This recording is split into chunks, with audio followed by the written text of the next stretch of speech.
হুতি Israel উত্তেজনা থামছেই না। আবারও তেল আবিবের বেন গুরিয়ন আন্তর্জাতিক বিমানবন্দর লক্ষ্য করে হামলা চালিয়েছে হুতি বাহিনী। রোববার একটি হাইপারসোনিক ব্যালিস্টিক ক্ষেপণাস্ত্র নিক্ষেপ করে বেন গুরিয়ন লক্ষ্য করে।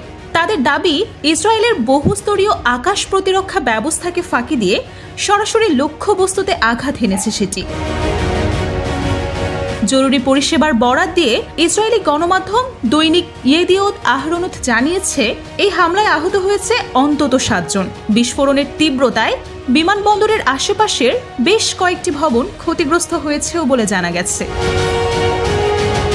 স্থানীয় গণমাধ্যমগুলো বলছে 50 কিলোমিটার দূর থেকে শোনা গেছে বিস্ফোরণের বিকট আওয়াজ। হামলার পরপরই বন্ধ করে দেয়া হয় বেন গুরিয়ন বিমানবন্দরের সব ফ্লাইটের ওঠানামা। ইসরায়েলি ও মার্কিন যৌথ প্রতিরক্ষা ব্যবস্থা অ্যারো ও থার্ডের চোখ ফাঁকি দিয়ে লক্ষ্যবস্তুতে আঘাত হেনেছে মিসাইলটি।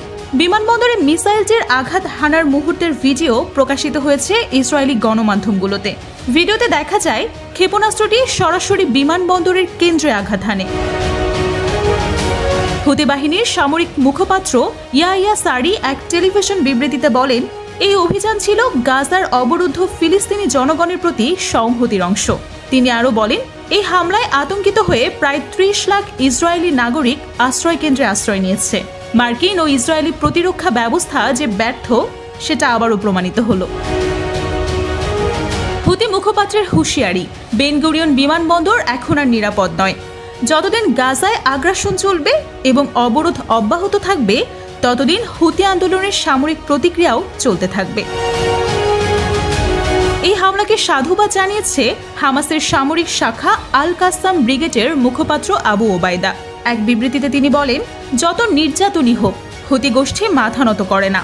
তারা বিশ্বের সবচেয়ে উন্নত প্রতিরক্ষা ব্যবস্থাকেও ফাঁকি দিয়ে লক্ষ্যবস্তুতে আঘাত হানতে সক্ষম হয়েছে। তোমরা আমাদেরই অংশ, আমরাও তোমাদেরই।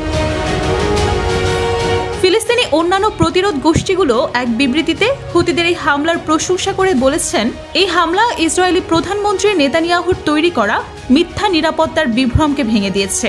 হুতি যোদ্ধাদের সাহসিকতা ও প্রযুক্তিগত দক্ষতা জাওনবাদী ও আমেরিকার শক্তির সীমাবদ্ধতা জনসম্মুখে প্রকাশ করে দিয়েছে।